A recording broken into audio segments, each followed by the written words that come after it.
नमस्कार मैत्रिणींनो, मी आहे अंकिता आणि तुम्ही पाहतात फॅशन टेलर चॅनल। आज आपण मशीनला धागा कसा अटॅच करायचा हे पाहणार आहे आणि बॉबिन केस कशी भरायची याचे दोन प्रकार मी दाखवणार आहे।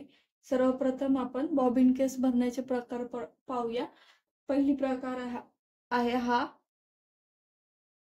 याच्यामध्ये ना बॉबिन केसला घेऊन याच्यामध्ये थोडासा दोरा हा फिरवायचा आहे आणि जे कोणी नवीन असतात ते लोक इथे या बॉबिनला सुई किंवा स्क्रूड्रायव्हर किंवा पेनची रिफिल वगैरे घेऊन या पद्धतीने भरतात। हे बघा, या पद्धतीने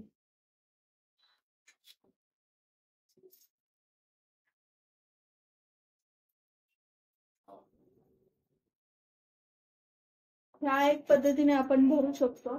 या पद्धतीने खूप वेळ लागतो। मी मशीन वरती असणाऱ्या बॉबिन केसचाही वापर करायला शिकवणार आहे। हे बघा, आपली बॉबिन केस ही याच्यामध्ये अटॅच करायची आहे। या पद्धतीने आत गेली पाहिजे आणि इथून ही की आहे ती प्रेस करायची आहे। ही की प्रेस करायची आहे, नंतर आपण चाप फिरवायचा आहे। हे बघा,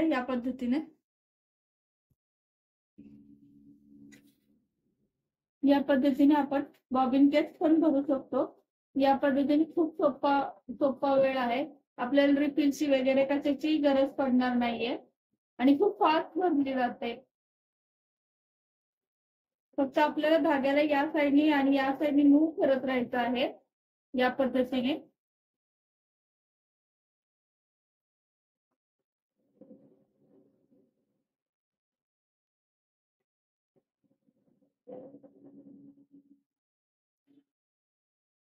आता आपण हा दाब ओपन करायचा आहे। या पद्धतीने इथे वरती प्रेस करायचा, हा दाब ओपन होतो।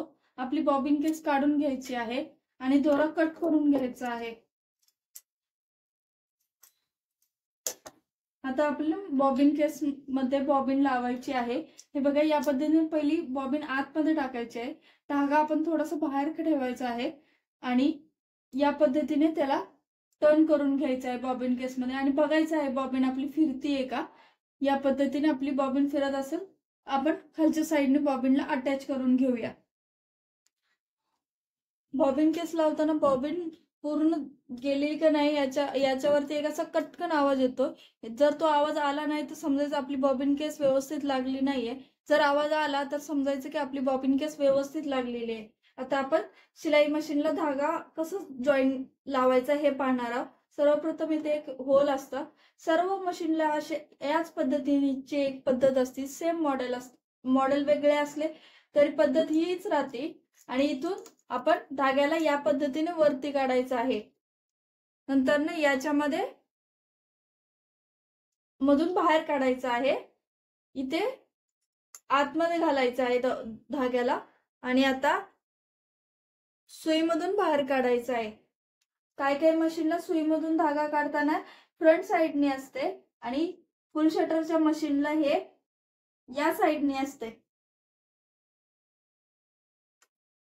या साइडनी खालच्या सुईला आपण खाली करायचं आहे चाकाने आणि खालून धागा वरती घ्यायचा आहे। हे बघा, या पद्धतीने माझाही धागा वरती आले। त्याच पद्धतीने तुम्ही ट्राय करू शकता। अशाच पद्धतीने आपण सुई आणि धाग्याची मशीनची सेटिंग करू शकतो। आता आपण शिवू शकतो कोणत्याही ह्याला। तर व्हिडिओ आवडला असेल तर व्हिडिओला लाईक करा, शेअर करा, सबस्क्राईब करा। थँक्यू।